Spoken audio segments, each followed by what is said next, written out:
Purposely. Your life, God's purpose.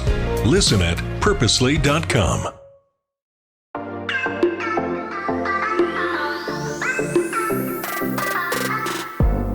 All right, everyone, welcome back. It's part 2. We are going to be talking about the rest of the conversation for how we can get some amazing analog adventure Christmas gifts for our children. We talked just previously about some great options. We talked through board games, we talked through art, and we talked through the first 2/3 of competitive fun. The Battle Club idea, and then Nerf. And then I promise we're going to be moving into Airsoft, and we are going to move into Airsoft. But before we do, I just want to set the stage again. We're talking about how do we buy great gifts for our kids? How do we say yes as much as possible? And if there's unhealthy habits with technology, what does it look like to have an analog adventure? To have fun at the pace of real life?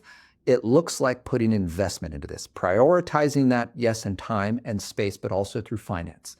The concepts that I'm talking about here, they're not the cheapest things you can go out and do. It's way cheaper to go buy a game on your phone and download it. Even to buy a used gaming console and just buy a game for that. $70 for a game is a lot, but not when it's compared to what it costs to have fun in the real world. If you're not just telling your kid to go kick rocks, that's fine. You will not hurt your child by letting them be bored outdoors. But if we're trying to pivot from a type of fun that looks like it might be getting unhealthy, it's pivoting their reset inside, where they're playing games and engaging technology and losing their childhood online because they're so overstimulated and anxious and afraid and approached by unsafe strangers and bullies that they aren't having fun anymore. Do we want to pivot them to the real world? Well, how do we do it? Analog adventures. We talked through last week that we're going board games, art, and competitive fun. And we're going to continue competitive fun right now, talking Airsoft. This is something, again, people will be uncomfortable with because I have yet to see an Airsoft gun that doesn't look like a replica of a real weapon. So know that your kids should not run around the neighborhoods with this. I do not recommend this in busy cities. But if you have access to land or if you live near a place where you can do this, and here in Washington State, we have an indoor course you can go to, or we also have family that live on land. So we can go over that. 2 different families that live on land. We can go play there. My pitch for Airsoft is that it is everything we dreamed BB wars would be when we were growing up. Specifically in 3 areas. 1, so much safer because the BBs are lighter and they're made out of plastic, so they don't stick in your skin. 2, the range is so much better. 30 yards. We dreamed about being able to hit someone at 30 yards. That is a very reasonable distance to play, which means when you're playing outdoors, it's no longer just like there's someone way over there and you have to run at them and basically affix bayonets. You can actually tag people out in the open. And then 3, the cost is so much lower than doing something like paintball. So just for an example, if you were to play paintball and you were to buy your own, not field balls, but you go to play paintball, you're paying your field rentals, all that, it's going to be somewhere in the $40 to $60 range. You're going to get a few paintballs, but let's say you wanted to buy just 1,000 paintballs. So your hopper holds about 200. You're going to fire 100, maybe 200 a round. So you need about 1,000 paintballs. If you were going to buy just 2,000 paintballs, you're in $45. Compare that to Airsoft, you get 5,000 for $25. And oh, by the way, they never go bad. Paint goes bad. Give it a few weeks or it freezes once or it sits too long on one side. It was so punitive to try to get into that sport. Whereas this is high barrier of entry in terms of cost. You are going to put in some real money to get into this sport. And once you're in, you just play with local kids. Or I've just been collecting old hand-me-downs from people. I think we're up to 6 Airsoft rifles. And they're all electric. So sure, I have to charge batteries. You buy a $30 charger on Amazon and you're fine. I'll include in the links, there's an option where you can just buy a pump and go play and just have fun. Then you can buy a medium range if you're like, hey, let's test out the sport. Or there's this is a good moderate range, entry level, take it out of the box, plug in a battery and run that same day. That's what we did this last Christmas. We did the 2 moderate scale options. My pitch is this: 1, Airsoft gets kids outside. 2, it's an appropriate amount of risk. Yes, it stings, but not like paintball stings. It's just a little itty bitty, and then you're like, oh, I'm fine. We've played with kids as young as 7 up to 16, 17, and then adults. It allows a wide range of abilities, physical athleticism, competitiveness. It's boys and girls. Again, safe. If you really want, you get a mouth cover. You get goggles that are made for this. Do not just put on your ski goggles. Don't do that. But that are made to be able to take impact, that you can get them for $20, $25, way cheaper than a new set of eyeballs, people. So protect your eyes. That's very important. And then it is it isn't a huge investment. Again, compared to taking my family skiing, this is inexpensive. Hand-me-down stuff, eBay, it's easy enough to fix. Like, it's something to do with your hands. If you got a kid who's into STEM and mechanics, Airsoft modding is a place for them to have a safe outlet for that. And then it has lots of scalability. You can play with just olders or just youngers. And again, you need your outside space. Don't play this downtown Seattle or anything silly like that. But strongly recommend this, at least to look. What we did last year was all the families agreed on it. So all the boys got the same shaped box. And I said the boys because there were already some... the girls got stuff too, but they didn't get it for Christmas. Now I don't remember when they got it, because the girl cousins join in. And so this is, and again, there's no advantage because like, so if we were doing boxing or something, there might be an advantage for, muscle or something. Doesn't count. It's completely even playing field across age and gender. So I do love it for that. That's my strong pitch for Airsoft. Some of you might have clicked your brains off when I started because like, absolutely not in this day and age. What I will say, and this is just N equals 1, in my experience of watching this. So we've done this before for Young Life. Again, so I've seen dozens of kids play at the same time. I've done this across my own life and then watching young people play it right now. There is a disconnect where the kids, like, they recognize that these look like guns, but like they don't come away with fascination with guns. They don't come away with fascination with violence. They come away with, that was super fun playing effectively laser tag with my cousins, with my friends, with people from our co-op, with our church members. I'm not going to say that's everyone's experience. I would say with the groups, there's 2 different groups that meet up and play. So there's 2 different public games we can go join. And in all of those situations, there are a wide range of what equipment people are bringing, but you can still be competitive. So you don't have to pay to win. And a wide range of experience. Like, if you don't feel like playing, you can just not play. But like, it's not turning into these uber violence focus. Like, it's not like playing Call of Duty, where it is very much heroizing a certain level of aggression that isn't actually found in the real world military, but that people are like, I think I want to join the military because I like Call of Duty. We've all met that person. Like, this is not doing that. I'm not going to say it never would, but I have not seen it in my experience. Unless you get into like mil sims, then that's military simulations are for real. I'm not talking about those right now. All right. Parents, as we strive to raise kids who love God and use tech, it's intimidating to look at this next stage of life and think about what academics may look like for them. When you're thinking about college, consider George Fox University for your children because of 3 things. First, it's going to give you a more intimate, known environment where they have a focus on being known personally, academically, and spiritually. Your child will grow in their faith. 93% of undergrad students at George Fox last year, through the 2025 academic year, said that being at George Fox has helped them grow in their relationship with Jesus. We also want them to grow academically, which means being a part of a university with rigorous academic standards and opportunities to be engaged. They have a nationally recognized engineering, nursing, and education programs, as well as chances to study abroad here within the U.S. and then internationally. And finally, personally, to be part of a vibrant campus atmosphere where you can play intramural sports or part of their NCAA Division III athletic programs with 23 sports available. The goal here is to go to a place that's going to support your goals, not try to make you support theirs. To have that goal be to raise you up to be all God's called you to be, and to truly equip your young person with in my case, my sons or my daughter, to love God, and then from their love of God to go wherever God has called them. And that includes being equipped with a degree that'll help them do that, to be missionally equipped to love and serve others, to lead where God has planted them, and to know the gospel for themselves, to be able to share it with others. So George Fox University is an amazing resource for our kids, for our community here in the Northwest, and for anyone who's looking to raise up a young person who can love God and from that, love others. Okay, moving on. Number 4, because I want to make sure that I can wrap this up for you, is books. 2 references that I reference every time I mention reading.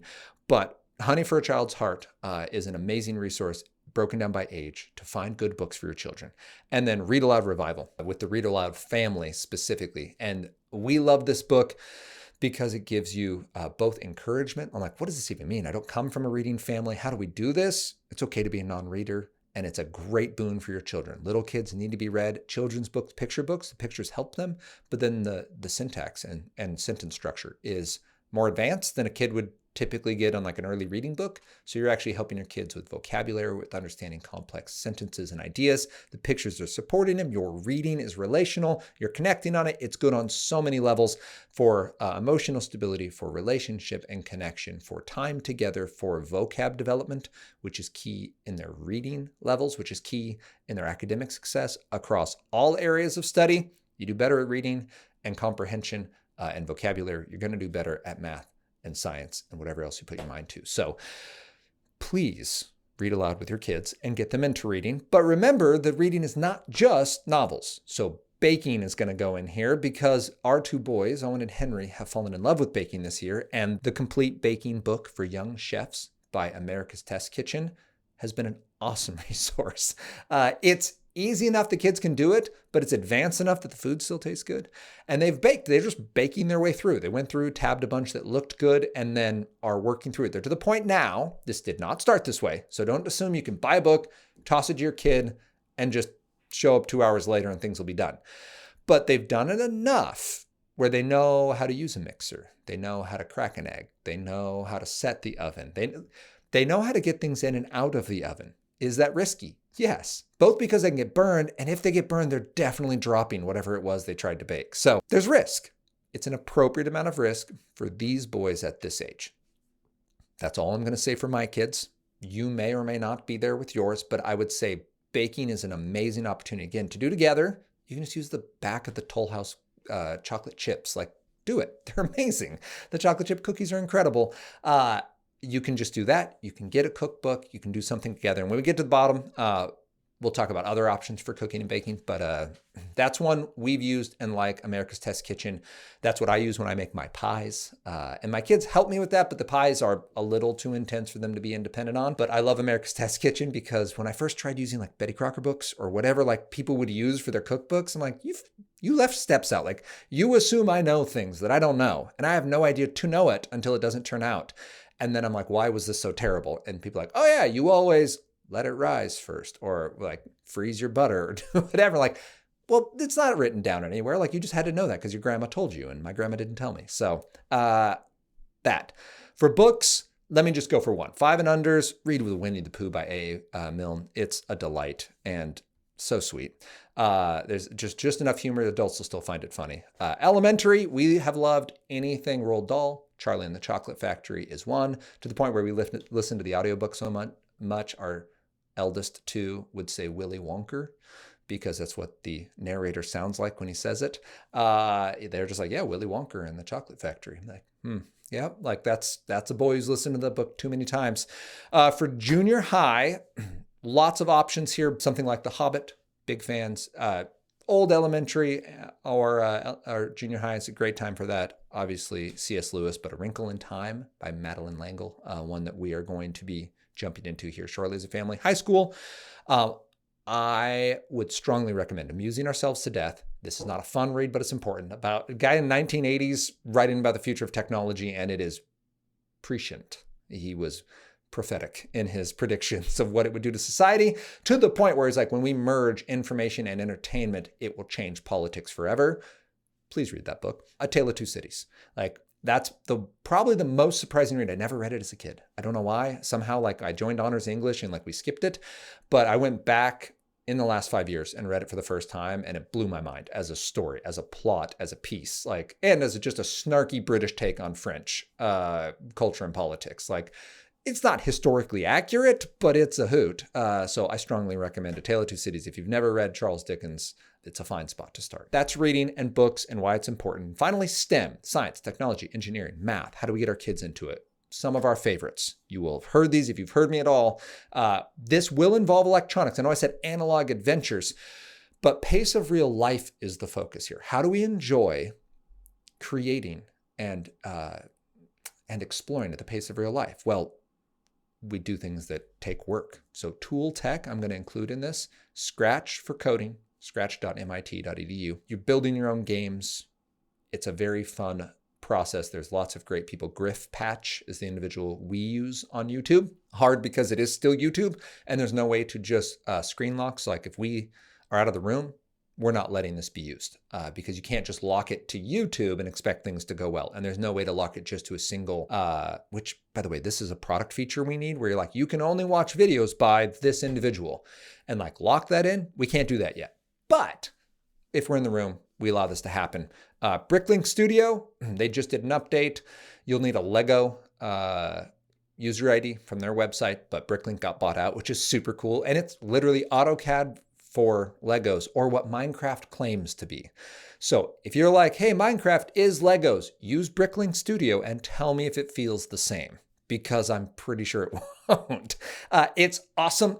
My favorite part about Bricklink is you can build any custom design. You can tensile test it to see if it'll stand under its own weight and such. And then you can click order and it will build you a manual on how to create whatever you just built and source you all the pieces. So you can build a castle and then click purchase and it will source all the pieces so they'll ship them to you.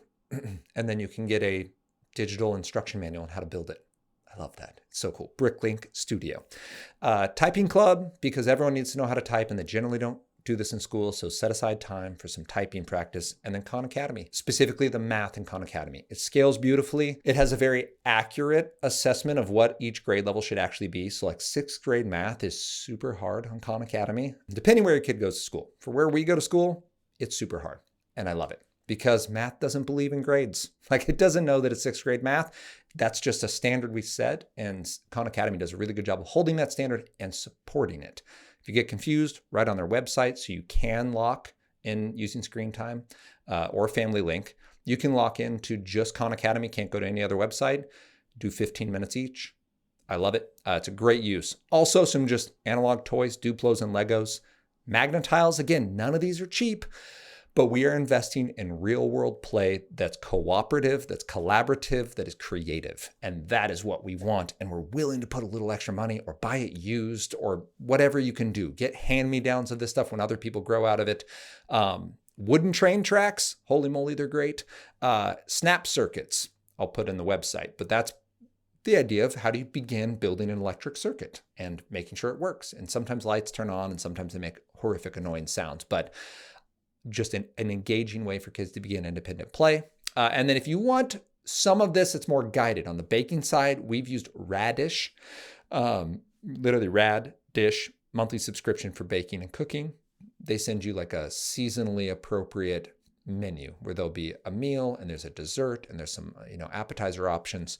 And then Crunch Labs on the engineering side. Mark Rober, YouTuber, has 2 levels of Crunch Labs. We use the less expensive one. There's a more expensive, you have to buy the whole year and it's like, goodness, what is it? It must be like $70 a month. But you build like little robots and like actually get moving parts. So one scale down than doing, it used to be called Mindstorm. I don't remember what Lego's called anymore, but the actual like robotics kits, it's guided into that. So they're sending you only the parts you need, not getting full blown creative, but then also the videos are the big win. So when our kids got the first Crunch Lab ones, we just had grandparents buy them like a 3-month subscription. There was like a 15, 20-minute video. And we're like, oh, this will be interesting. And then we went on and watched it. We're like, oh, it wasn't a how to build it video. It's a how physics works video. And it's really cool. It's like a personalized Bill Nye the Science Guy video, if you remember that growing up. He's very winsome. The kids understand the concept. Concept of conserved energy in a flywheel. Like that's a pretty advanced concept, but then he not only explains it, shows it in multiple ways, but then you build something that applies that, specifically a little disc shooter. And like the disc shooter, no, it may not become a tool they use every day, but they now have a hands-on concept and application at a very young age for a fairly advanced concept in physics. Like that's really cool. I'm willing to drop a little bit of money, or I didn't. I'm willing to have grandparents drop a little bit of money on that. All right. So that is my analog adventure gift suggestions for you. Again, check out the show notes because you can go through and there's more information there. The books are broken down by age and there's multiple by age group. The board games are broken down. There's some links for the airsoft stuff and equipment if you're interested in that kind of stuff. There's links for the Nerf guns if you just want to look at some options for you. But all of this is to help you buy great toys. Give your children good gifts this Christmas that remind them that they've been designed for a purpose, that they're loved by God and by you. You're a parent that gives good gifts. eggs, not scorpions, and that you love to say yes when it is healthful and helpful. So I hope that this helps you do that, to fight for your kids, not just with them when it comes to tech. If you have any questions, you can reach out to me, Nathan@gospeltech.net. If you want to watch the video on this, you can go to YouTube, or you can find us on Instagram and Facebook at Love God Use Tech. And you can join us next week as we continue this conversation about how we can raise kids who love God and use tech. See you then.